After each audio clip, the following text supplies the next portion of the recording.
All right, guys, we are live. It is another Sunday Night Live session. I'm the editor-in-chief of the Watercraft Journal. My name is Kevin Shaw. Thanks for tuning in. We do this every Sunday night. Unless there's something that really springs up, we typically give you guys a little bit of heads up if we're not going to do it. Otherwise, you can pretty much count on us on every Sunday night. So thanks again for tuning in. These are our longer sessions. These typically go over an hour, maybe an hour and a half. But if you are not a regular viewer of the Watercraft Journal, we also take our live podcasts and we break them up into like 4, 5, 6 minute segments. And we publish one of those every single day, Monday through Friday, on the YouTube channel. Additionally, we also do produce originally written articles. These are reviews, industry news, updates, event coverage, all sorts of different stuff. Everything you expect of a personal watercraft magazine. We are, in fact, the world's most popular, most read personal watercraft magazine in the world. We have over 500,000 subscribers who tune into the magazine every single year. They tune, or every week, every day.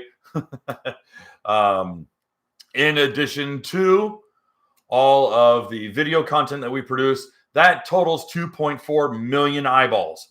So, well, singular eyeballs, not pairs. That would only be 1.1. Or 1.2, excuse me. Wow. Subtraction is hard. So anyways, want to thank you guys for tuning in. This is going to be a pretty fun one. We're going to get through a little bit of news, a little bit of information first. But before we do so, everyone say hello to Billy. Billy is here. Billy, I'll be seeing you in 2 weeks, sir. Let me know what hotel you're staying at in Morgan City. I'm bringing Natalie and the Kawasaki down. We are going to the Fall Mud Bug. So you heard it here first. If you guys are planning on going on the Fall Mud Bug, I'll be there riding Friday, Saturday. I got to bring the kid home on Sunday because she's got school on Monday. So unfortunately, I will not be able to stay on Sunday. So it's going to be one of my shorter Mud Bug trips, but I love the Fall Mud Bug. Weather is outstanding. And so I definitely want to hang out with all you guys. It's something I actually really look forward to. Good news. Okay. So I need to talk about a couple of news items before we get into the topic that I've prepared. And it's important, I think, for a lot of our regulars, and probably will have to be reiterated a couple more times in future episodes. And that is we're going to have to make a change on we're going to have to make a change about how we do super chats. And I was and Henry's here. And Henry, you're getting a formal apology from me. Okay. So I was not happy with how last Sunday went. And that was on me. In fact, I was wearing the Mo Party event shirt. I had been covering and been present at a 4-day event. And I simply was sunburned, exhausted, had not slept. I was at the end of my bandwidth. I was wiped out, and I probably shouldn't have done a podcast because I probably should have just taken a hot shower and called into bed. And so I popped off a couple times, but I also think that it also is indicative of the format that we are currently holding, and that it is unfair to the people who tune in wanting a topic that I prepare to stop, interrupt everything, break the flow, and answer super chats. So I appreciate super chats. I will always answer super chats. But going forward from here on out, I'm ignoring the entire comment section. Like I'm actually closing the window out so that I cannot see the comment section, because my ADHD pulls me to that and I lose total train of thought. And I appreciate super chats. I will always answer your super chats.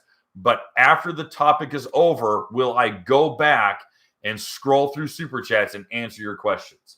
That is what I feel is the best possible solution, primarily for people who want to tune in for the lesson, or not lesson, but for the topic that I'm talking about. A lot of folks are like, bro, that kind of sucks, because you'll be on topic and then you'll break off for 5-10 minutes on a side topic and then try to get your way back. And last week I could not find my way back on like 2 or 3 different instances. So I hope that's not I hope that's not a pinch point for a lot of people.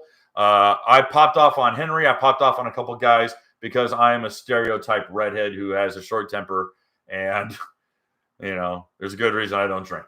So questions, super chats are going to get answered. Otherwise, you might not get a question answered.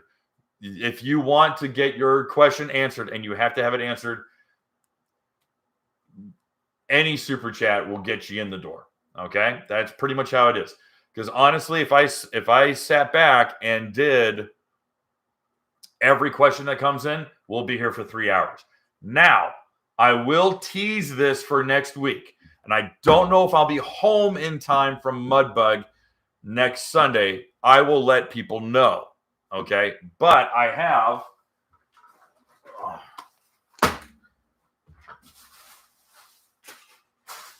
The Irishman comes bringing gifts. I got Sea-Doo, Manitou, and Yamaha. Yamaha hat, Yamaha t-shirts. I got waterproof phone cases. I got a dry bag. I've got a ton of giveaway stuff to give away. If it's not next week, it'll be the following week. We're just going to do a lightning round, hour and a half of just open questions. No prepared lesson, just giveaways and questions.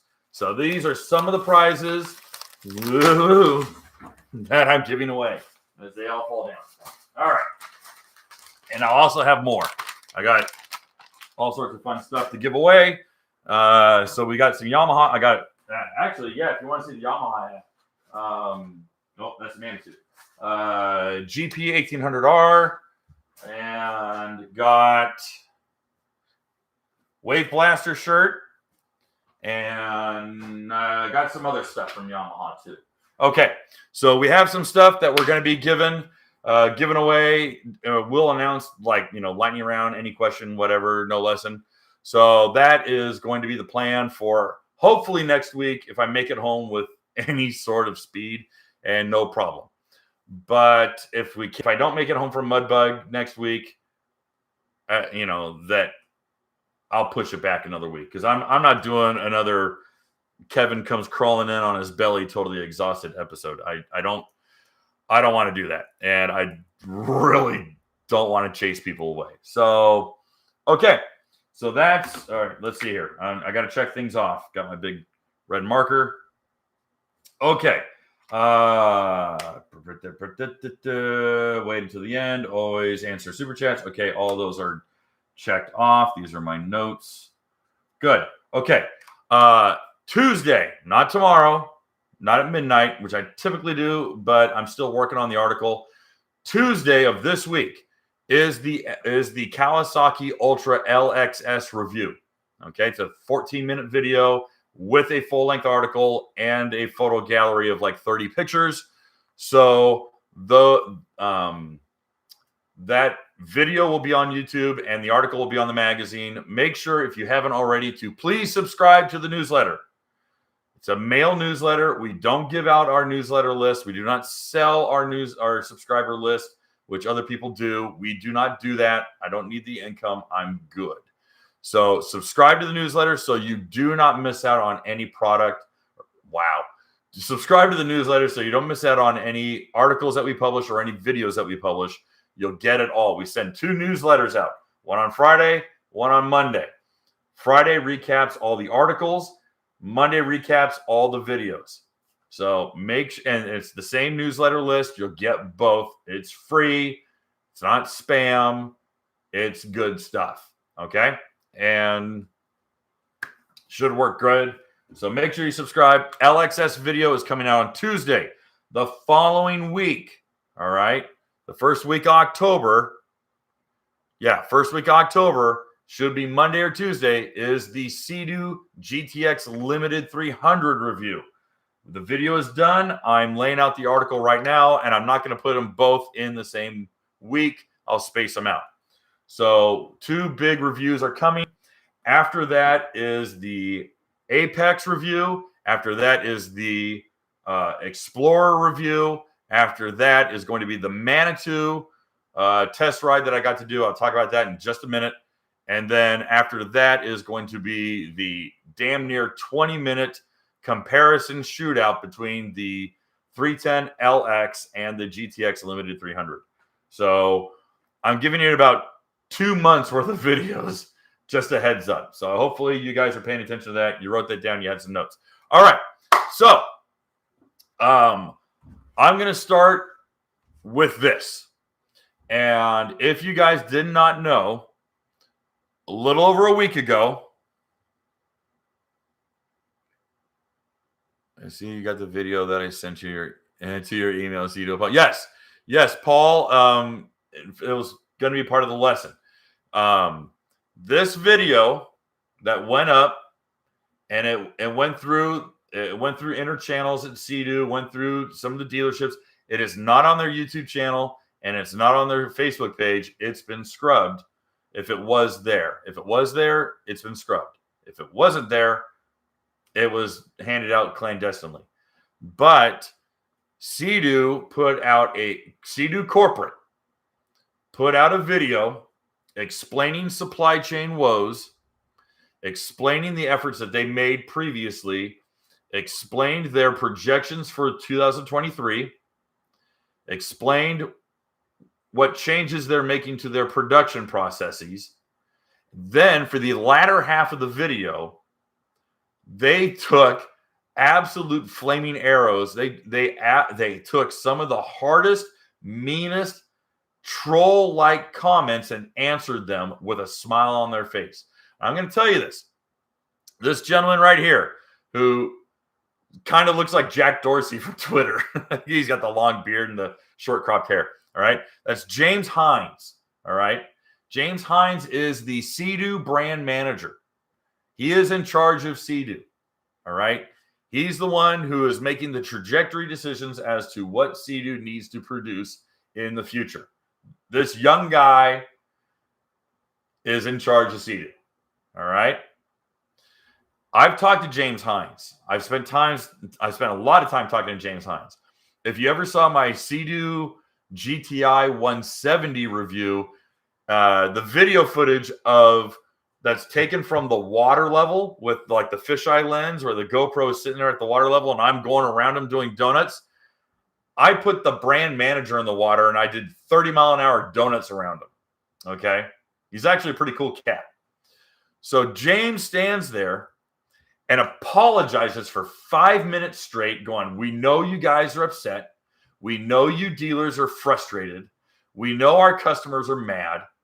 We're sorry. We're doing our damnedest." Okay.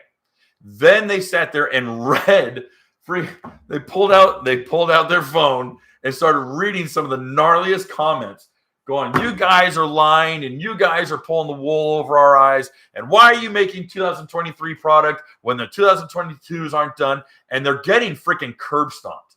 All right. And this 10-minute video of these guys absolutely taking it in the shorts. And I sat there and I watched this when it came out. And I'm like, never in my career, automotive or power sports, have I seen top brass fall on the sword like this. I'm going to reiterate. Being an automotive journalist and power sports journalist for 19 years, never in my life have I seen something like this. Okay. Now, is this making me a big kiss ass to James? And no, it's making me go, A, how bad are things? And B, that's pretty ballsy to get in front and just take it. Okay. They're taking it.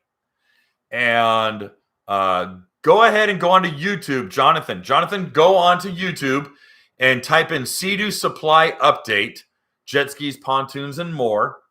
Sea-Doo Supply Update, jet skis, pontoons, and more. There's a guy who had a power sports channel, and he ripped the video and embedded it in it, and he puts a little like bookmark, him talking the beginning and the end, but he puts the entirety of the video in there. Okay, I'm not going to play it for everyone here. We don't need to sit there and listen to it. You can go ahead and Google that on your own. You're all grown-ups. You have internet access. So anyhow, the video is impressive to me. Okay. It's nothing new. It's nothing that you haven't heard from me.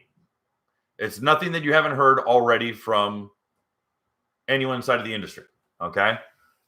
I mean, I've been the one who's primarily been like, here's what's going on. Here's how they're handling it. Here's what to expect. All right. There's not really anyone else doing that. So here I am, spilling beans.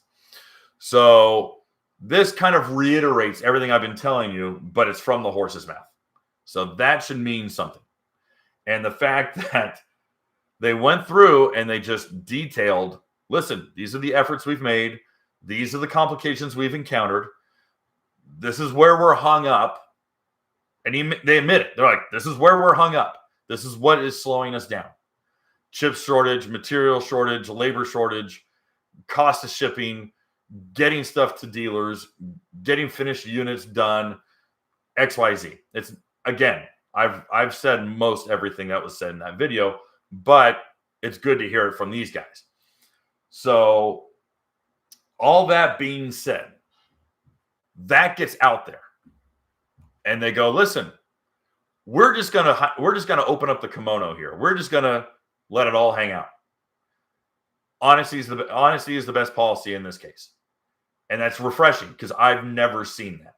I've seen a lot of companies pretend nothing's happening, tell everyone they're fine, put out press releases like nothing's going on, and they just kind of go, out of sight, out of mind, pretend nothing's going on,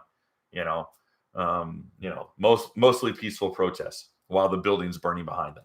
So I was really impressed with the policy and the effort that these guys made, that James and the team made to do that. I was like, whoa, that's impressive. So knowing that, this is really funny, and I talked about it in earlier episodes, is the fact that I got invited to go out last week to Lansing, Michigan, and we were out on Gun Lake, which is about an hour outside of town, to go test ride the new Manitou pontoon boats. And there's pontoons and tritoons, and I mean, I can get into it if you want, but I don't do boat stuff. I don't know the boat market. I don't know the boat buyer. I don't know the suppliers. I don't know the processes. I don't know the dealer network. I don't know it. I simply haven't had to. Watercraft Journal celebrates 10 years this November. All right. And I was at Personal Watercraft Illustrated for 3 years. Okay. So that's almost 14 years of my life. And I just never had to do boat stuff. But they invited me to come out, and they said, hey, we want the jet ski guy to come out and ride these things. And I was like, okay. I mean, I got to drive them, but the entry level model that I got to ride was $63,000. That was the lowest tier one they brought out. The highest tier one they brought out was $153,000 and made 600 horsepower. And I was like, okay, that's a hell of a boat. It had twin Mercs on it. It didn't have the Rotaxes on it. This 600 horse one was, because the new Manitous can be configured that you can have a single Rotax, and it's the E-Tech. It's a modified E-Tech, so it's a two-stroke. It's in whisper quiet. It's really quiet, guys. I mean, it's like impressively quiet. And what, the 153 one? I didn't get to try it out. I can't tell you, Eddie. I have no idea how fast the damn thing went. I think we maxed out at like 35 because they had like 25, 30 mile an hour winds. It was white capped. It was rough. We were all in jeans and t-shirts. And it was and Gun Lake, for you guys who know Gun Lake, like at 30 miles an hour, teasing the private video is just cold. I don't understand, Jonathan. What am I teasing? That video? I told you where to find it. I literally told you. Go find it. It's on YouTube. I'm sure more than one guy has done this. Okay? It's out there. I don't know why you think it's cold. In fact, I think it's a great thing. You can go find it. Go watch it. They're being completely upfront. So anyways. So I go out there. and I'm a total dingling. But not only do they have the media team there, not only do they have the marketing team there. It's okay, I'm stoned. That's pretty funny. All right. It's also on the delivery page. Oh, okay, great.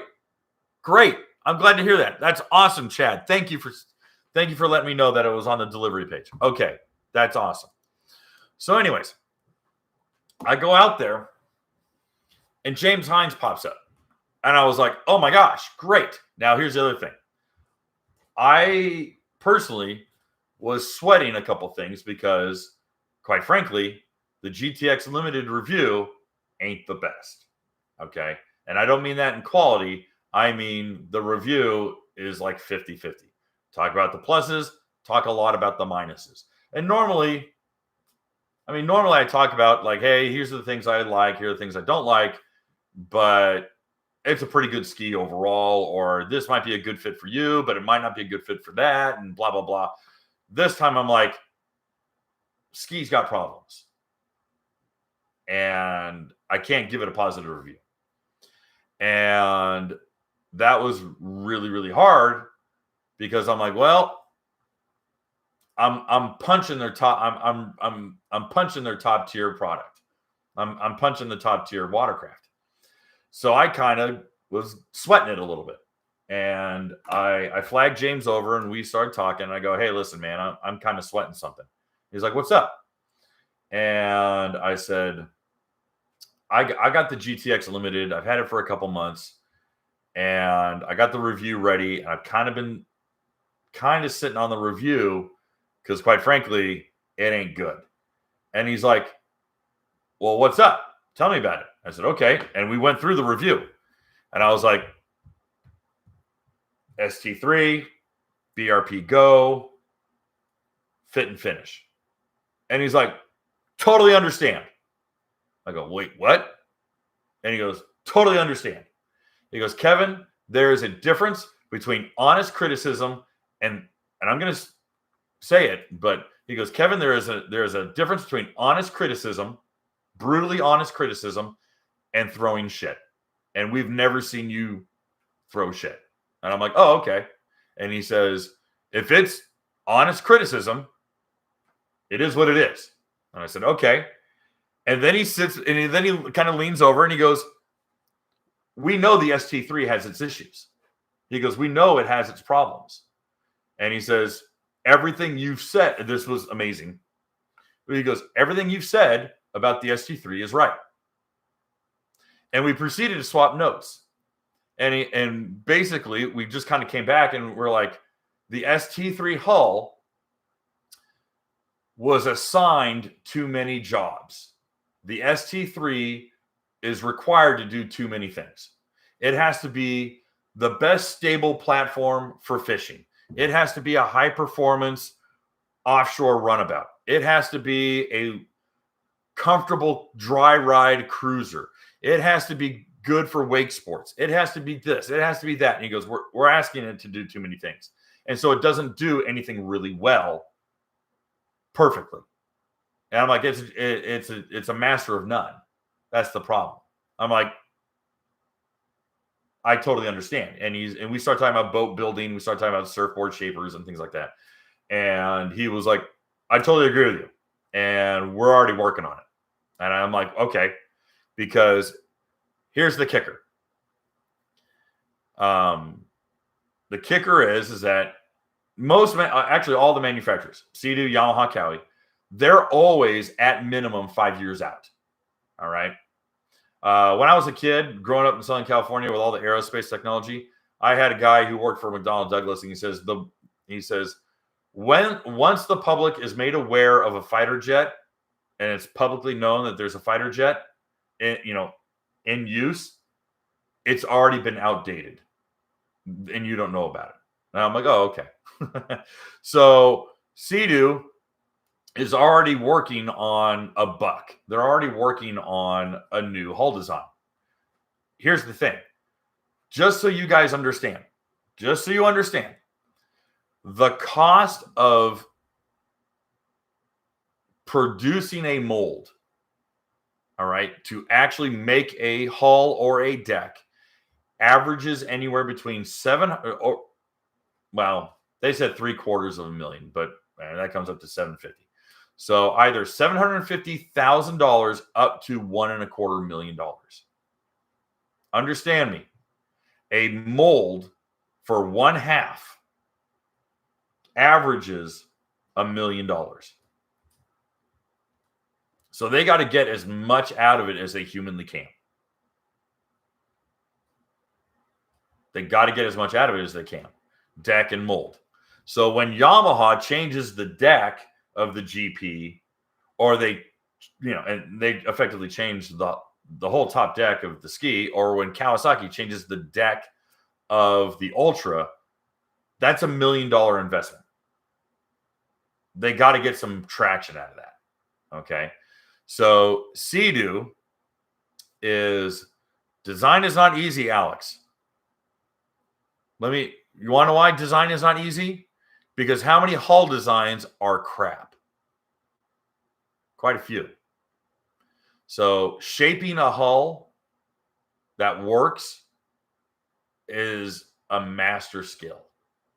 That's why Cowie's hanging on to the 2007 Ultra. There's some tweaks, but the external shape of it is almost unchanged the entire way.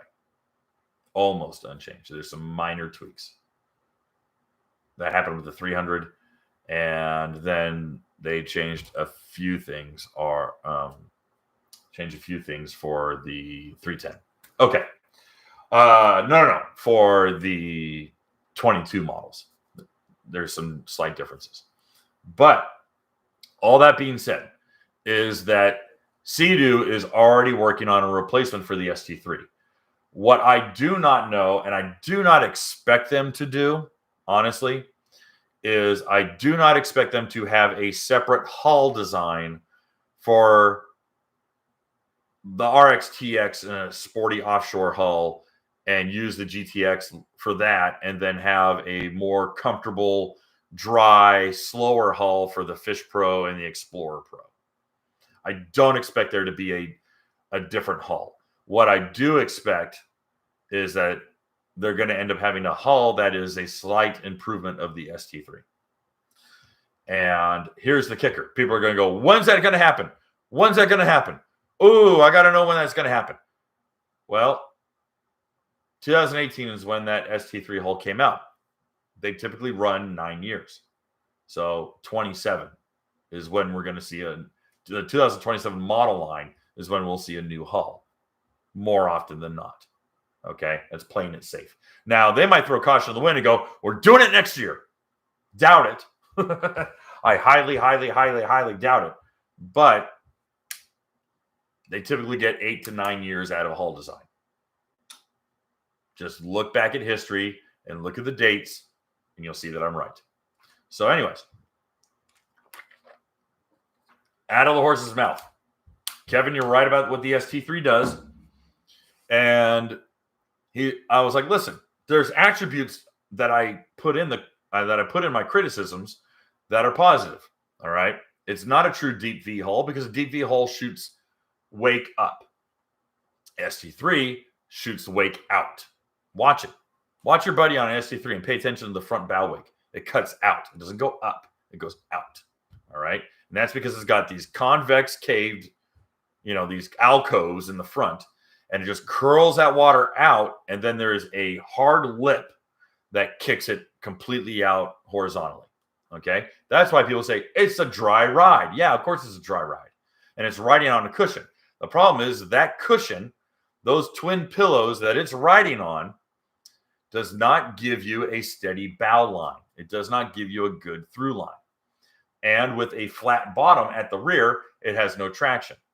So it has a tracking problem. Tracking being going straight through rough water. It's just an issue. No, it's not listening to me. It's listening to other people. It's listening to the consumers. And this is what I'm really digging at. And I'll tell you where it gets really good. All right, just buckle up. Sea-Doo's listening. And I'm afraid this episode is going to be a whole big wet sloppy kiss to Sea-Doo. And it's not. I'm trying to make a point that some companies listen and they're going to benefit from listening. All right. So catch this. Talk about the ST3, talk about ST3 issues. All right. Number 2, I said BRP Go app. I'm like, we struggled with it. It's hit or miss. The cable has to, if you don't have the right cable, it kinks inside of the waterproof case, and then it's kinked and it'll break. And Apple cords are notoriously fragile, and they crack and fray. And if you don't have an official Apple cord, that it's not going to read and it won't communicate through the app, and blah blah blah blah blah blah. It's a nightmare. And if you got a larger Samsung phone or a larger Apple phone, it won't fit in that case. And you got all these exacerbating problems. And he goes, Kevin, we totally know. And we hate it. I'm like, really? He goes, yeah, we kind of hate it. And I was like, oh, okay. And when he says we hate it, I'm like, oh, well, then how the hell did it get into production? He won't answer that. But what was great,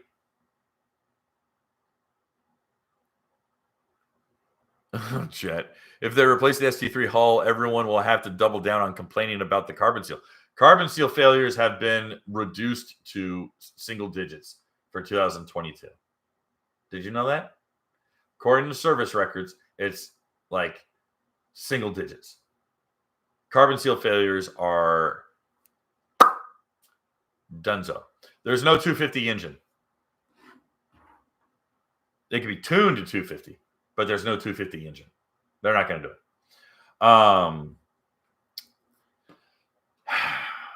Because there's that 250 or that 230 engine's also in the switches.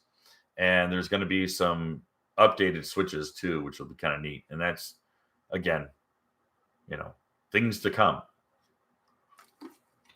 So he says, well, a couple things that we had that were complaints about. We had complaints with the interface, the phone interface with the BRP Go app.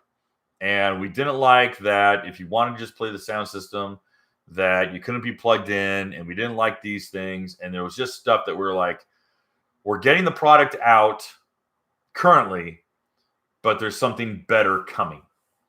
And I was like, oh, yeah? What are you guys thinking? And he looks at me. He leans in.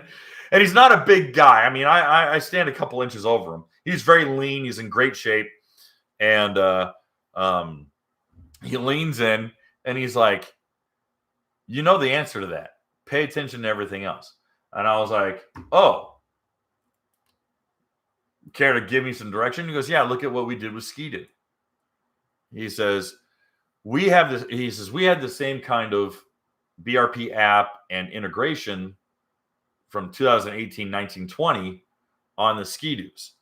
And the Ski-Doos right now are operating a totally new interface.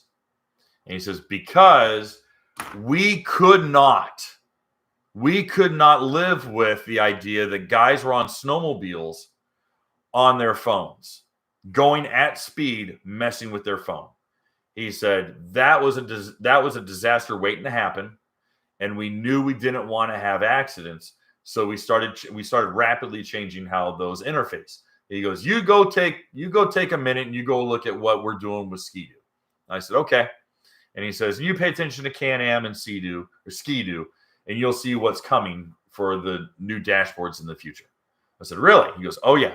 He also talked about navigation. He says, we really feel that navigation is imperative to enjoying your watercraft, and you're going to see a far better navigation app and far better navigation usability interface on the dashboard for the tech package. He says, we won't be rewinding the clock and taking those things off, which means someone's been listening. But he says, those are going to exist and those are necessary.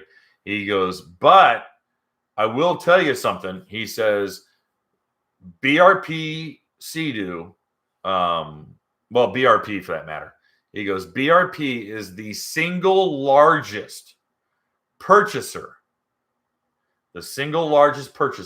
of Garmin equipment, GPSs, sound systems, all that, transducers, all that jazz. BRP is the number one client for Garmin. I was like, oh, you've got my interest peaked. So you might be seeing some really bitchin' navigation stuff coming out for Sea-Doo in the next couple of years. Thankfully, they don't have to throw out a whole deck design or a whole dashboard design to integrate this stuff into the dash. So they're already working on making that interface way more user-friendly and, more importantly, to keep your hands off your phone. Plug it in, store it, never touch it again. That's what they want. That's the goal. And that's what they're working with right now. So that's really good news. I was like, okay, all right. For you guys who are into sound systems and navigation and all the Mickey Mouse little dashboard, stuff, you got good news coming. When is it going to happen? Probably not for another 2 years. That's my guess. Next year. Oh, yeah. Okay. I can talk about this. All right. Next year is very likely to be the new Spark. And we talked about it. And he sat back and he laughed and he goes, whoa, you cost us a lot of headaches. And I was like, oh, okay. And he says, yeah, you were a topic of conversation, especially when it came about the Spark. He says, you got a lot of people interested in Spark that normally weren't or had kind of mellowed over the years. I said, well, there's a lot to be excited about when it comes to the Spark. If everything that I was told by Martin Lachance, who is the head of development or research, product development for Sea-Doo, wasn't blowing smoke up my skirt. And he was no idea. Yeah, that's pretty specific. I don't know. But he said Spark talks to a couple different audiences. And we talked about at dinner Thursday night, last Thursday, because I flew in Friday morning. Thursday night, we were talking at dinner, and we're just around a small table of like 5 of us. And he says, we realized very quickly that Spark, like what you were saying, spoke to a lot of guys who wanted something very simple. And we kind of knew there was interest, but not at the level that we found. And the people who modified Sparks, the guys who modified and went fast with Sparks, he's like, those guys impressed us. Those guys kind of surprised us. I was like, great, glad to hear it. And he goes, we need to keep those guys happy. I go, I'm listening. And he says, yeah, I'm telling you right now, we're not ignoring the performance-minded Spark enthusiast. I was like, all right. And the fact that he was very complimentive about everything that I had done, banging the drum about the Spark stuff, makes me think everyone's saying that Kevin's full of crap. You're hearing a lot of I told you so's, because I'm the kind of petty a-hole who says I told you so. Yay me. So is that a 1630, 130 horsepower Spark? I can't say. Is that a Ace 900 turbo Spark? Don't know. Is that an 150 horsepower E-Tech Spark? Good Lord, I hope so, because that would be the greatest gift of all. But all that being said, there's a lot going on for new Spark. And he says, Kevin, you're going to be front and center when it comes to the new Spark intro. He's like, we know you've been banging the drum, and we know who the audience is that is clamoring for a performance Spark, and we're not going to ignore them. And I was like, okay. Then we had the conversation of the spiritual divide. And one of the girls from Valcourt from Canada, lovely. She very, very lovely woman. We had a very good conversation about just the purchasing experience of cars and other product, and that the dealership style haggle for the price of a car, that model is on its way out. Anyway, so I started talking about the spiritual divide. I go, there is a spiritual divide happening within buyers. And she broke out laughing. And James was like, no, you're right. And I go, thank you. And I go, the spiritual divide is that you're finding guys who are like typically first-time buyers or new to boating. And they're asking, hey, Dan, I'm coming to it, buddy. That's gonna be my final topic. All right, this is my list. So take a screenshot. He said, well, I was explaining. I said there are people who are typically first-time buyers or just new to boating who are tempted or drawn in by the sound systems and the reverse-facing cameras, and I can make a phone call with a microphone using Siri or Alexa or whatever, and all the neat techno interface stuff. And that stuff is very, very attractive to people who are not initiated with the idea of boating or jet skiing for that matter. So they all get pulled in because they're like, look, honey, it's got full GPS. And look, honey, we can get text message alerts. And look, honey, we can do X, Y, Z. And they go, oh, that's neat. And I love the color. And this looks comfortable. And is it a dry ride? Ooh, it's dry. So I'm never going to get wet. My hair will never get wet. And now I can put a windshield up and it'll never blow in the wind. And I can just be boring. And they go, yeah, let's go be boring together. That'll be fun. Yay, boring. And then there's the guy who's like, I don't want any of that. I want a go trigger. And if you're going to make me have a brake, fine, I'll put a brake on it. I want a tack. I want an analog tack and an analog speedometer. And if there's low fuel or low pressure, it just gives me an idiot light. Make it as simple as humanly possible. I want it lightweight and I want it fast. And, here's the kicker. It doesn't have to be 90 miles an hour. All right. A fast spark is 60 miles an hour. It's 58 miles an hour. Okay. And a lot of people are like, I like driving. There's the old saying of, it's more fun to drive a slow car fast than a fast car slow. Same kind of goes for a ski. When you're pinned wide out and just, white knuckled, pinned wide open, white knuckled on a ski, and you're just pushing it to its limits, it's a riot. It's a lot of fun. It really is. But when you're on like a super tuned ski that goes 89 miles an hour, you can't stay into the throttle as long as you really want to. Most guys can't. Most can't. Some can. I'm not arguing it doesn't exist. So don't go on here and go, Kevin doesn't know what he's talking about. I can go 90 miles an hour all day on 93 pump gas. Rah, rah, rah. Stop it. Stop it. I get it. All right. But for most people, you really can't. So all that to be said is that they're looking at the divide in audience appeal. And there are people who are like, dude, I don't want speakers. Dude, I don't want all that jazz. I don't want to pay for all that jazz. I just want to have a blast. I want it to be squirrely and fun, or I want it to be loose and, 1995 HX. Okay, cool. Or I want it to be a hot rod and stripped down.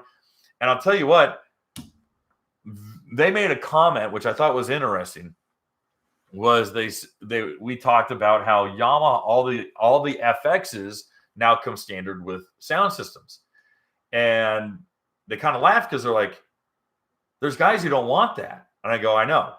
And they go, well, what about those guys? I'm like, either they have to take all those parts off themselves to go racing because they race, or they're stuck with it and they got the extra weight of all that sound system on, which isn't much. It's less than 30 pounds, I think. So anyway, there is a spiritual divide, and it's not big.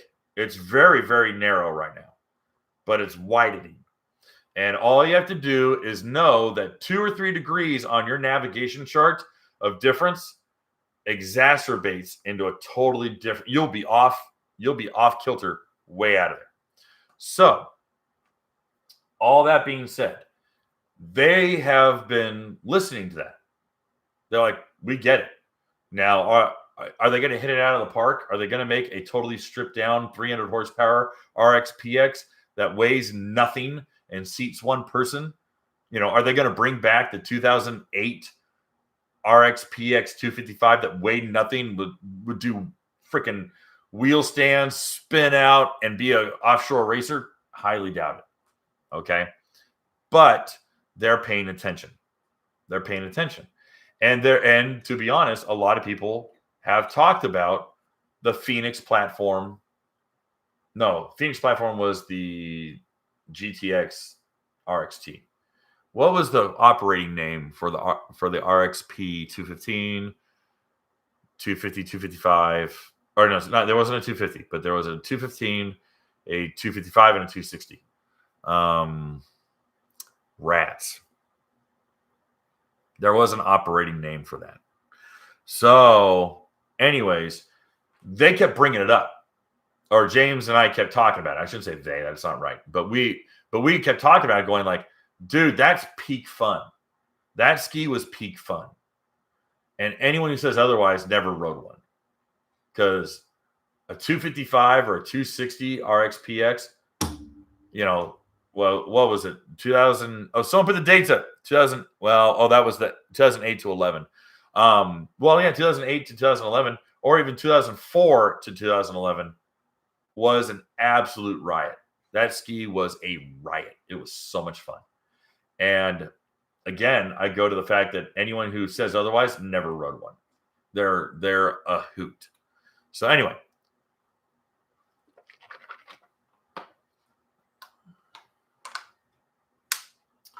I made one last point, and he laughed about this one last topic, and then I'll go to the last one because we're almost at 50 minutes. And get your super chats ready if you want questions answered, because I'm answering super chats after I get through this. So I made a joke. I said, "Hey, you ever been driving and you pull up at a stoplight and some guy shows up on his Honda Goldwing or on his Harley, and their shovelhead Harley, and he's got his music blasting, and of course you hate whatever the hell he's listening to." And he's like, "Yeah." And I'm like, "So you're stuck listening to this guy with his Harley brapping, potatoing." That's the old Jay Leno joke, is that Harleys go potato, potato, potato, potato, potato, potato. But he's like, "Yeah, you're listening to that guy's exhaust, and then you're listening to whatever the hell he's listening, whatever music he's blasting so he can hear it through his helmet and over the exhaust." I go, "Right."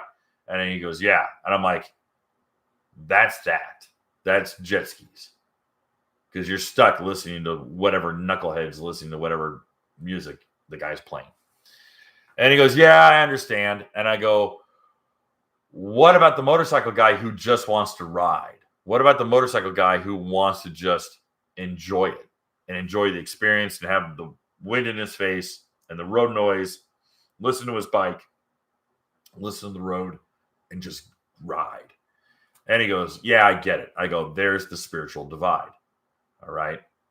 There's guys who ride motorcycles to ride motorcycles. And then there's guys who have to have their LED lights and their sound systems and all the other Mickey Mouse crap. And that's not my style. That's not what appeals to me. I'm the guy who wants to ride. I'm not the guy who has to be stimulated at all times, or I'm not in the present." Well, they're never in the present because they're always stimulated. And it's like, I joke that I have ADHD, but I'm not that bad. Okay. And he laughed and he was like, "Okay, yeah, I get that." So last topic in talking about performance, I said, "You guys missed a really good opportunity with the Apex." He goes, "Oh, really?" And I said, "You missed a big opportunity with the Apex in that you didn't put serial numbers on it." And he goes, "Oh, you think?" I go, "Guarantee it." And he goes, "Why?"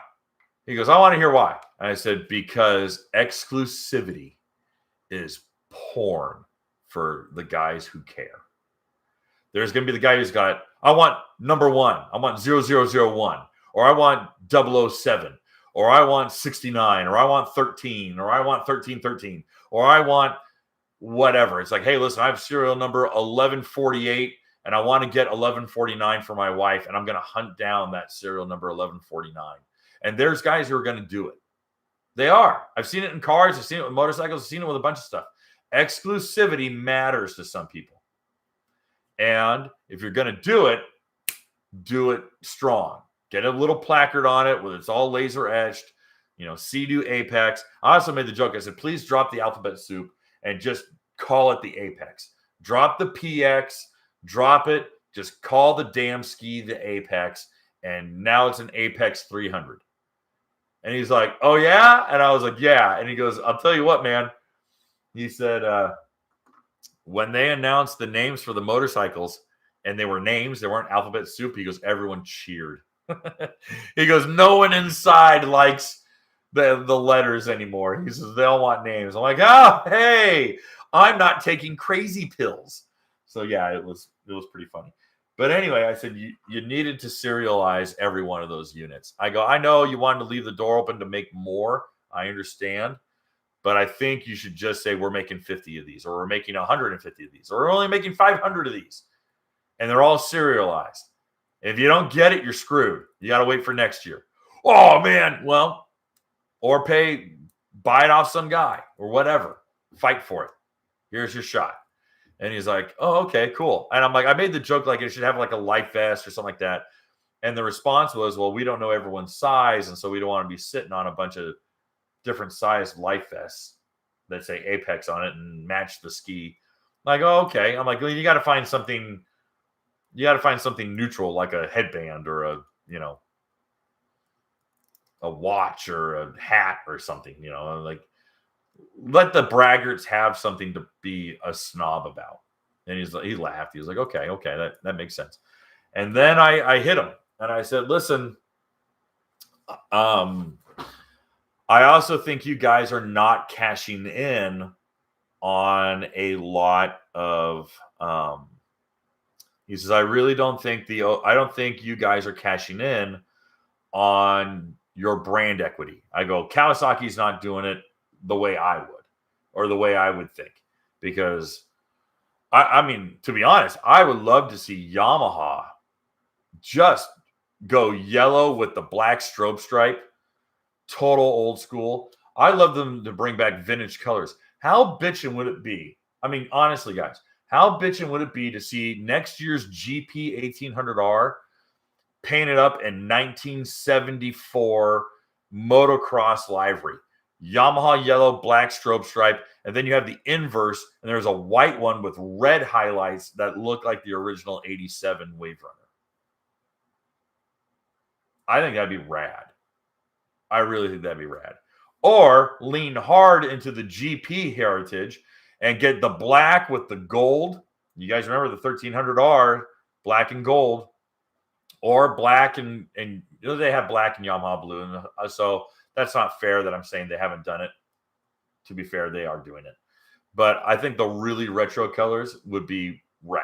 I think that you should have like a cool racy color option. And then the second one for the GP should be a total retro one. And I think a lot of people would be like, hell yeah, dude. I honestly do. I really think people would be jazzed on it. I really do. So anyways, let me start marking stuff off on the list. Manitou, James, bad review, criticism, ST3, BRP Go, Spark. Okay. So he goes, well, what do you think we could do? And I go, I have a solution that will cost you nothing. It'll cost nothing. And he goes, oh, I'm listening. And I said, I know it's been in the works for years, but why isn't there a Riva edition RXPX and RXTX from Sea-Doo? You go in and you buy one, and it's Riva edition decals, and the dealership, not the factory, so you don't get in trouble with the Coast Guard, but the dealership installs intake grate, sponsons, color matched hand grips, whatever the hell, maybe even a steering system, whatever it is. Okay, it could be a $2,000 or $3,000 markup, but there's going to be guys who are going to go, bro, because honestly, the Apex is a $4,000 markup over the standard RXPX. People were asking me, is the Apex worth it? I go, guys, $4,000 will take you a lot further with an RXPX than the Apex ever will. Honestly. All right. If you took $4,000 and went to Riva Racing, you'd have a pretty bitchin' ski. You really would. Okay. Just $4,000 on top of what you've already paid. But the Apex is standard performance RXPX in different coloring, different seat, different mats, and the steering dampener. Do I like the steering dampener? A lot. Will it be found on later skis? Guaranteed. But that's what it is right now. So I said, man, you guys should work with Dave, because I know Dave's been working it and really, really wants to do a handling package. And I said, listen, I can't imagine Sea-Doo's legal department will allow this to happen, but I really do think that if the box or if the crate or whatever package it came with, you put sponsons on it and a prop and an intake grate, and it was through Sea-Doo and it was under warranty, the only caveat would be if you paid extra, the dealership could reflash the ECU using a Riva tune. And I said, I think that gets you guys into trouble. And he goes, yeah, it would immediately void their warranty. And he goes, we could probably get away if we were selling the sponsons as a kit and the intake grate as a kit, or the impeller or what have you as a kit. That would fall underneath our warranty and we would be okay with that. I said, okay, very cool. He goes, but reflashing the ECU or changing the water or changing the air intake, he goes, that might get us into trouble. We probably can't touch the engine. I said, fair enough. He goes, but I'll tell you why we can't. I said, oh, really?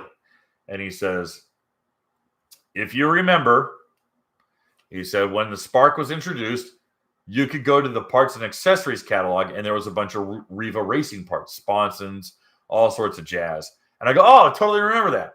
And he goes, there were a lot of dealers, lots in Australia, but mainly in Florida, who were like, bro, you want us to sell our competitors' parts at our dealership? And some of those dealers actually sell performance parts and have a performance brand for themselves.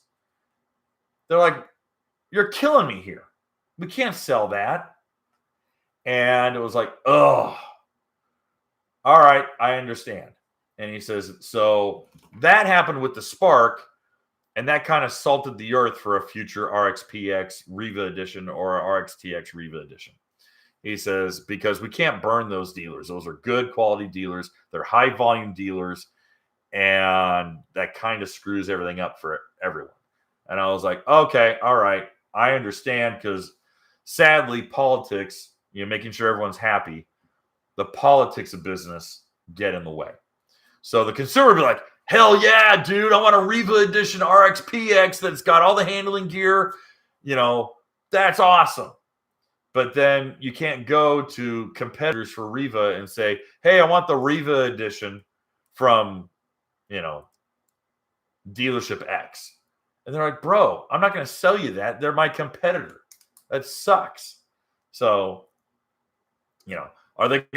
is dealership X going to put up a banner that says, get your Riva Racing Edition? No, it doesn't work that way.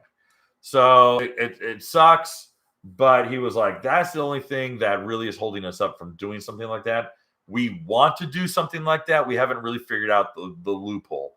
And I was like, yeah, because even if you went to Riva and say, hey, white label these things and we'll just put Sea-Doo Racing on it, now you don't have the brand equity of saying, hey, it's got Riva Racing gear on it. People go, well, who sponsors those? or whose handlebar, steering system is that? Because it doesn't have Riva on it. So you go, oh, well, crap. Because I think of the best example I gave was when Kawasaki made a Fox Racing Monster Edition Teryx. And the joke of it was that Fox Racing made all the suspension parts, all the shocks and the reservoirs for the Teryx already. They just didn't put their logo on it, and they didn't anodize the parts blue. It was just silver or black. But then they said, "Hey, keep them blue and put your stickers on it, and we'll put your logo on the fender of the Teryx." And then they put this monster logo on it, and everyone thought they had a race quad, or not quad, but a race car, side by side. And they're like, "Dude, it's literally no different. It has zero performance gains. It just has branding all over it." And it was a seller. It was great. It was brilliant. It's marketing genius. But that's the problem with doing something like that, is not having the outside thing. We actually joked and said, "Hey, remember the Eddie Bauer edition Ford Explorer?" When everyone's like, "Yeah, okay, yeah, that was hilarious." And that lends itself to, "Ooh, there's special sauce on this. I gotta have this special edition," and it's a joke. So, anyways, that's really the crux of the matter. So, to recap,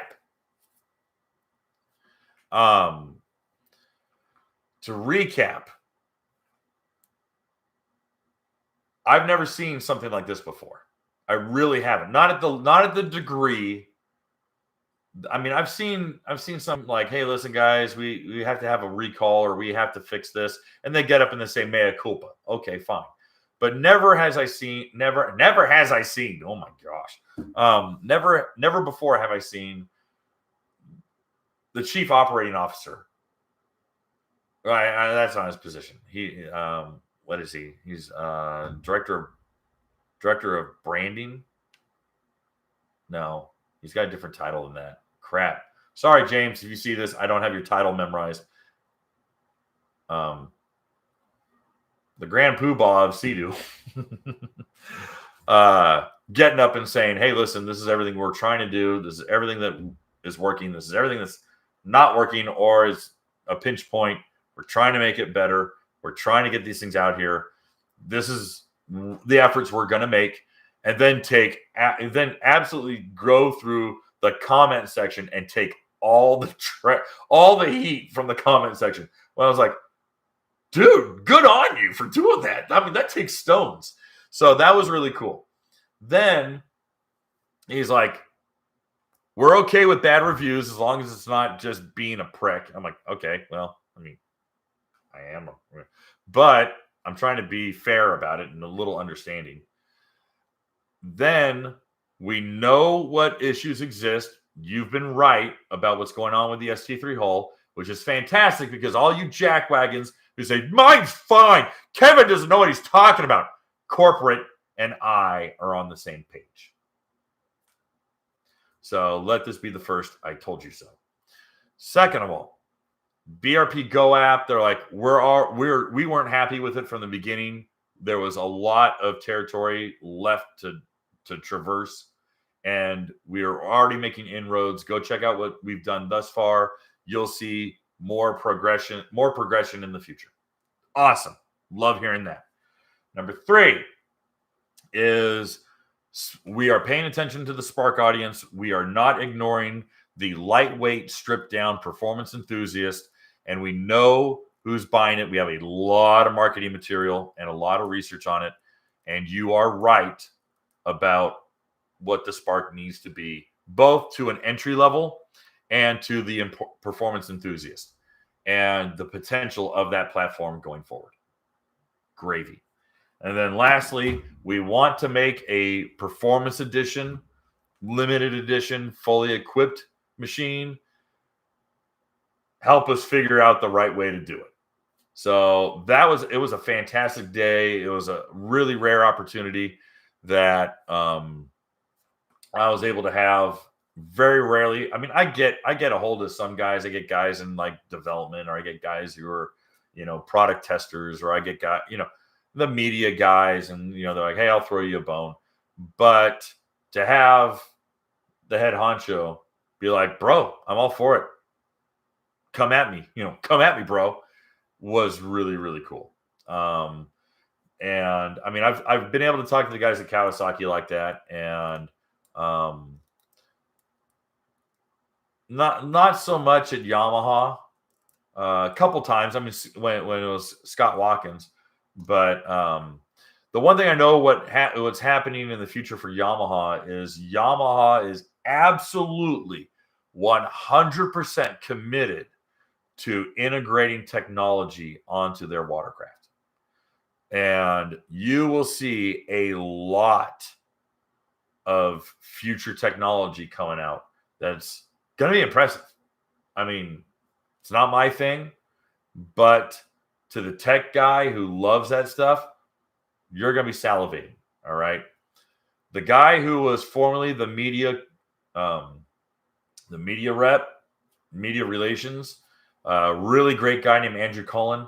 He is now over their new technology or integrate, software integration, technology integration, infotainment integration, security, tracking, GPS, navigation apps. He's over this whole new branch of Yamaha. And obviously it's going to hit the boats first, because the boats make a lot more sense to have all that. But you'll see reduced miniaturized versions on wave runners in the future. And so there's going to be some pretty wild stuff coming out. But that's kind of what I'm swinging at in this one. I think my topic is done. Let me make sure that I've checked all the boxes. Checking that off. Okay. Got a bunch of red. I mean, I'm done. Let's do some super chats. If we got more super chats, I will grab those. I think I saw a couple from Henry. All right. Henry writes, found a small chip in my Superjet. What's the best way to fill it? Saw your video on hull maintenance. There's only a few days left in my season. Excuse me. Do I have to get it fixed ASAP or wait till the winter, spring? Good question, Henry. And thank you for the super chat. Yamahas are, by all intents and purposes, the most sensitive to damage to the hull, in the sense that they are painted. And paint. I'll give you an example. Take a visual example. Maybe this will help. Let's say that you are driving your truck on the freeway and you get this big gnarly rock chip. This rock goes bouncing up and just takes a big old, thumbnail sized chip of paint off of your hood. All right. And you're like, crap, what the crap? You're so bent ass shape, because it's like, man, it's the hood of my car. Then I come along with a pressure washer and I take my 10-degree nozzle and I sit there and I start blasting on that chip. And you start seeing all the edges of the paint start flaking away, because I'm sitting there with a pressure washer intruding water in around those edges and knocking paint off. That is literally what is happening to the underside of your ski when you ride. You're taking a pressure washer to that paint chip. So you're going to be continually exacerbating and knocking out and enlarging that chip. All right, that hole in the paint. So go to colorright.com. That's colorright, RITE.com, colorright.com, and type in your ski. They'll have the whole paint kit. They actually have self-repair kits if it's small enough. They even have one that's almost like a fingernail polish size paint with a little brush, and you can fill it in if it's small. I've done that. Then you cover it with the little clear coat one, and you're groovy. If it's on the underside, you're the only one who knows about it. All right. There's smaller versions. I think they have an aerosol one, or maybe they just have little pints or They sell quarts and pints. So I would go to colorright.com. I would not wait personally. That's me. All right. I err on the side of caution. You spent a lot of money and you waited a long time to get that Superjet. I wouldn't want it to get worse. So that's the best advice I can give you. Arash, thank you for the super chat. Not a question, but I appreciate it. Got another super chat from Henry. Doubt my warranty will cover it. How much will it cost on average to have a professional fix the chip? It's about the size of my fingernail, maybe smaller. I gave you the solution. I suggest you go to colorright.com and consider the fingernail polish version if they have it. I cannot tell you how much it will cost to have it repainted. You could have a guy who's like, dude, I can knock this out in an hour. It's going to cost you $150. Oh, okay. Or I'm going to need this for 3 days and it's going to cost you $500. It just depends. So you're really going to have to do some considerations for that. All right. If there's not any more super chats,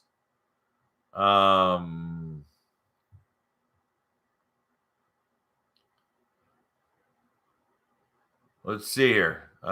Did we get any questions? And when I asked, did we get any questions, you have to have the word question in front of it because I will not pay attention. I will skip right over you. All right. Let's see here. Question. What is the best kind of wax to use on a Yamaha with the automotive paint? I'm really brand loyal to Meguiar's. Is it the best? Probably not. But I'm brand loyal to Meguiar's. Meguiar's has never failed me once. Plus, everything smells really nice. So you can. Meguiar's also does have a marine grade, but it's designed for gel coat. And since Yamaha is painted with automotive paint, I would typically use the standard automotive stuff. They have ceramic. They have traditional carnauba. They have a lot of different types of wax. You can just go to your O'Reilly's and walk the aisle and see which one toots your horn.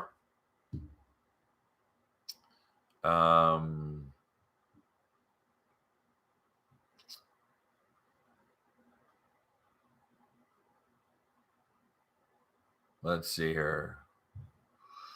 Anyone else with Holiday Inn? Billy, where are you staying? Billy, are you going? I presume you're going to be there.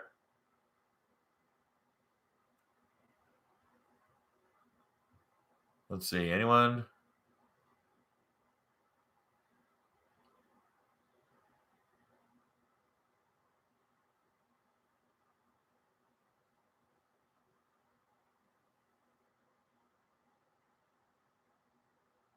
Any other questions? Well, this is going to be we're going to get out of here early. We're going to end class early, kids. Woo!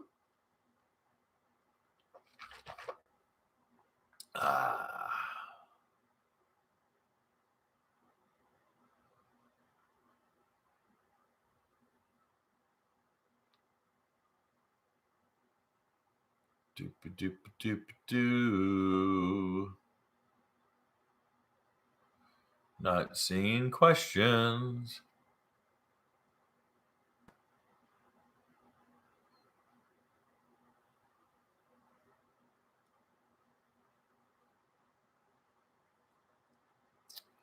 Question. What are the standard fees associated with buying a new jet ski? My dealer is charging freight, dealer fee, put together assembly fee, and some other weird fees. Tyler, very good question. Every dealer is different. It's not standard. And as I've noted in previous videos, that sometimes with changes to MSRPs, sometimes with changes to the cost of assembling and building and manufacturing, they cannot change the MSRP once it's announced. So they can. There's a bunch of legal work that needs to be done, but for all intents and purposes, it's almost impossible to change your MSRP. So, all that being said, and I realize I've said that probably 4 or 5 times.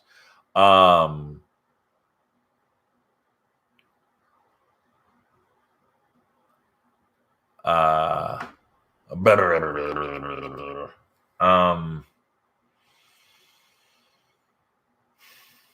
lot of those fees change, dude. A lot of those fees change. A lot of people walk out with $3,000 worth of fees. It just depends. So, all right, Billy, you're saying you're staying at the Comfort Inn. I might join you. I got to book my room. I got to do it quick. Question: what about electrification for Sea-Doo's time frame? They do not. Yes, I would disconnect your battery if you're going to trickle charge it. I would personally. I don't like charging it with the system live, hooked up to the car. That's me personally.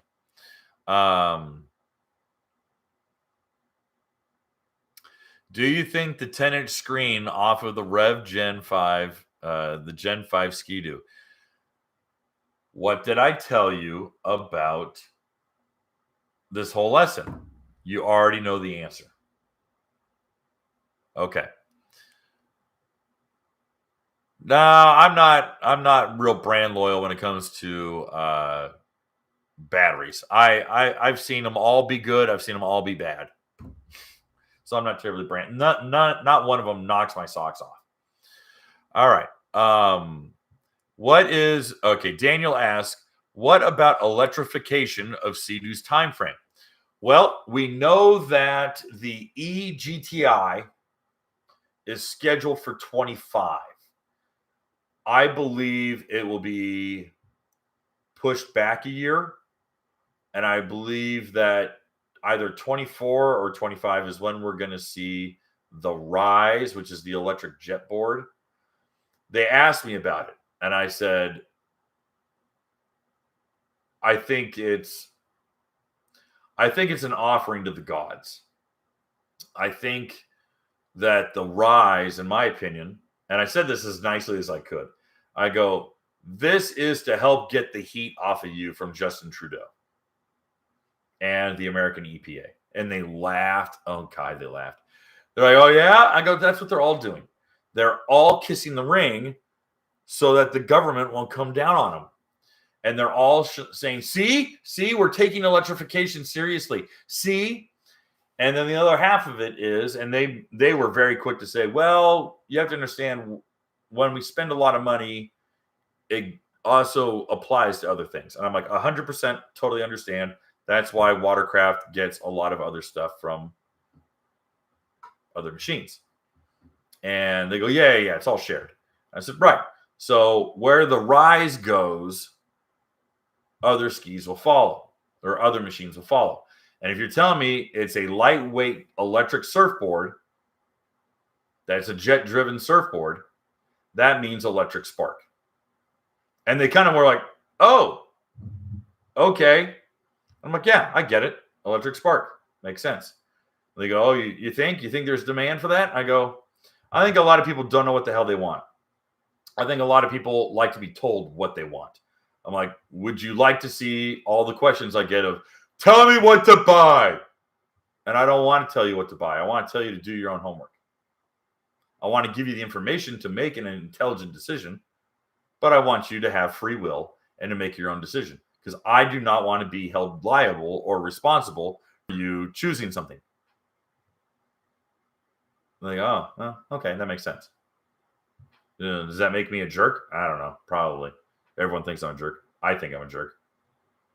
Whatever. All right. Question. What is the average longevity of a supercharged ski if properly maintained? 580 hours. Take care of it. Be on top of your maintenance. And when something goes wrong, like a fitting or a hose clamp or something like that breaks, get it back, get it running. Don't let it wait. Get it together, get it checked out, and go back out. Things are going to fail. It's not going to be effortless. Things will fail. They'll fail on everything. Everything has problems. Every ski has problems. But understand that. Stay on top of it. You'll be fine. I mean, we got guys here with 600 hours on full tilt 310 horsepower Cowies. Guys, just take care of it. All right.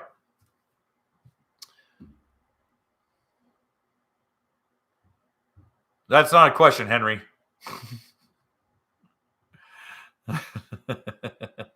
I don't know. You do your homework.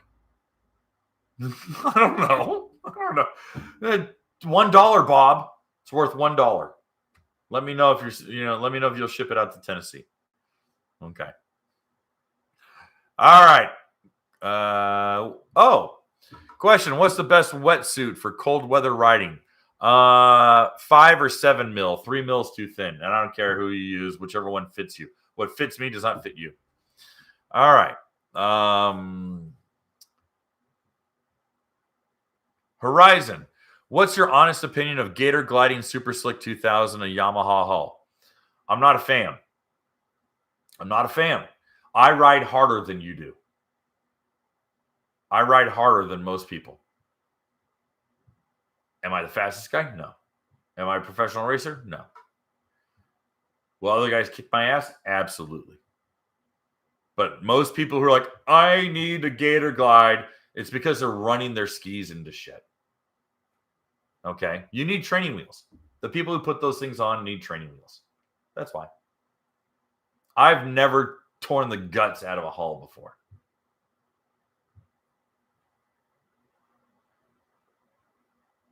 So, that my honest opinion is harsh. Okay? I've also shared, 4 videos on this topic? Guys, most people will never feel the negative effects of gator gliding their ski. They'll never feel it. They'll never know. It will never register. They'll just fart along their way, and it will be cherry pie. And they'll go, I don't know what that angry ginger is talking about. And they're right. They're absolutely right. They're right. Because I don't feel anything. It's great. It handles awesome. And I go, great. Because you're not completely dropped in the knee, completely hooking the turns, and you're not feeling the hull have variations in surface tension. What does that mean? Same thing with motorcycles and sport bikes that get on the outside, the outside berm of the tire, and they're going on the, that outer wall. Those sport bike guys, they feel variation. Well, they don't want a variation in surface tension. What they want is a linear curve of unbroken surface tension. That's what I'm talking about when it comes to gator gliding the hulls of a ski. Most people will never feel it, and they'll be fine with it. I personally think it's training wheels. I think it's because you run your skis into things. Okay, you might as well put big foam bumpers all the way around your ski and wear a stroke helmet. All right. Okay, guys, I think we're gravy. There goes Mikey.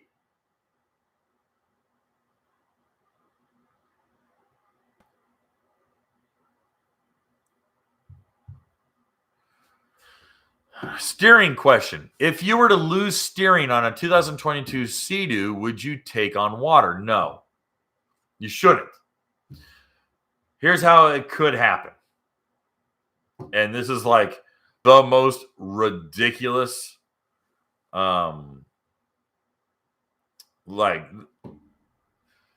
how I can make up how you could take on water. It's the only way I can think about it. It's the only way I can think. Is that if the steering cable itself breaks loose, the actual pin connection on the nozzle breaks off, and you manage to whip that handlebar so much that you pull the cable through the grommet that's in the pump tunnel, and it's all the way inside of the engine compartment, and now you've got an empty grommet, and that water's coming through there. That is the only way I can think about it. That is the only way I can extrapolate a ridiculous possibility that you would pick up, or you would start taking on water if you had lost full steering. Is that you had pulled the cable all the way out of the pump tunnel through the grommet and into the engine compartment, and now you've got an open grommet. And if you did that, it would almost have to be intentional. It would have to be with malice. So, I mean, you're like, screw this ski. I hate this thing. Rah! And you just rip the freaking thing out of it. I'm like, all right, dude. Yeah, I guess that will work. I can't imagine doing that, but sweet. Okay. Question. All right, Tyler. Tyler, boy, you got a bunch of these things. You're going to owe me a super chat, buddy. That or buy a jersey. All right, last one. Tyler's going to be the last one that I'm signing out because we're at a $1.25. Question. Are there any, even minor changes from the Sea-Doo RX PX 300 2022, 2023? Considering it, no, there's zero. Besides color. There's no performance gains. There's no improved engineering. Nada. There's none. So if you're waiting on a 22 and the 23s come out and you're like, well, I want a 22. It's the same thing. You're fine. Same thing. Or if you're waiting on a 23 and a 22 shows up, jump on the 22. Don't wait. Grab the one. Bird in the hands or two in the bush. Jump on that ski. All right, guys. I think that's it.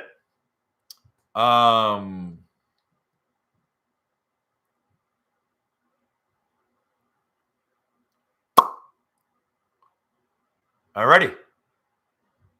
Anthony, wanted to thank you for answering my question in my email. Oh, my pleasure.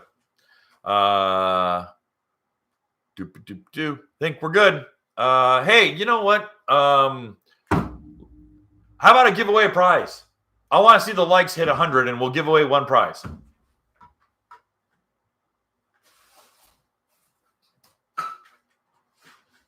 I want to see the likes hit 100.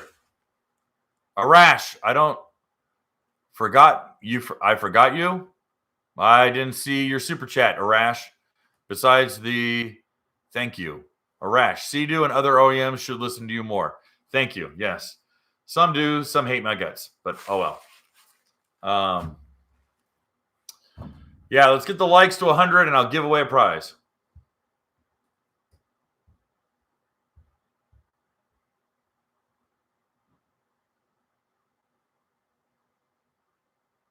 No sponsored spark races. Oh, hard pass.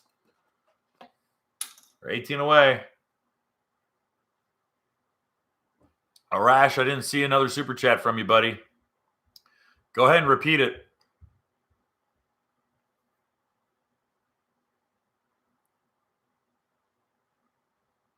Yeah, I didn't see one. Sea-Doo OEM should listen. Arash. Oh, here we go. Arash writes.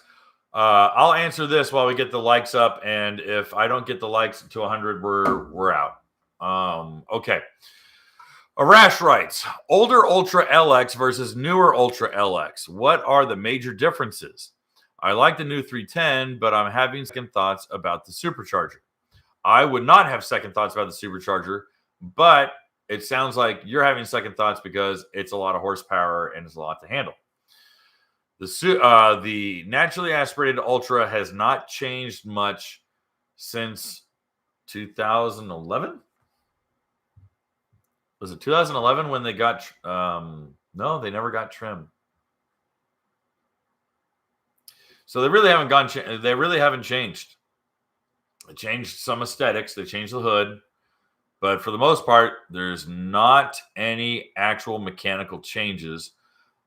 They have not updated the LX to the new fly-by-wire system. They have not updated the LX to the new engine management system. They have not gotten the cruise control. They have not gotten the brakes. They have not gotten anything. So really, you could go 10 years back, and there's, quite frankly, no difference. So I liked the Ultra LX. Again, I make the joke, it's more fun to drive a slow ski fast than a fast ski slow. So, I mean, I've done Catalina completely pinned, and it's almost silly because you're pinned wide open and you're going 40, and you're like, okay, because you're out in the ocean, you go, rah, rah, rah. But it's totally, totally smooth sailing, fun ride, lots of storage, lots of, fuel capacity. You're still not going to get the fuel mileage like you would like a Yamaha HO or even a 170 Rotex 1630. So, all right. Well, we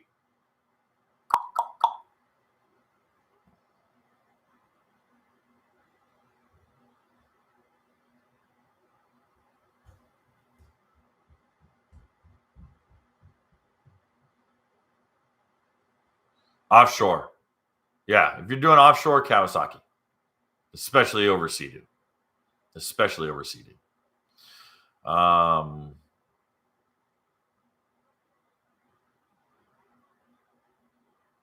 right, guys. Well, we didn't even hit 90, so we're going to save the prize for next time because I'm at an hour and a half. I'm done. I'm going to get with I'm going to get the 2022 Kawasaki Ultra 310 LXS article ready, finished. I got all the pictures all watermarked and groovy and ready to go. So that is going to be done on that. You'll see that on Tuesday. So hang tight for that video. I'm going to be at Mudbug on Friday and Saturday. If you want to go to Mudbug, jump on it as fast as you can. Guys, it's easily one of the best experiences in the jet ski community. It's not stupid 300 people riding in a channel, listening to freaking cha-cha music and crashing into each other because they're all drinking. You don't see people drinking. They're not stopping every 5 minutes to smoke a cigarette. It's great riding. It's amazing. It's an amazing piece of America that you probably never see.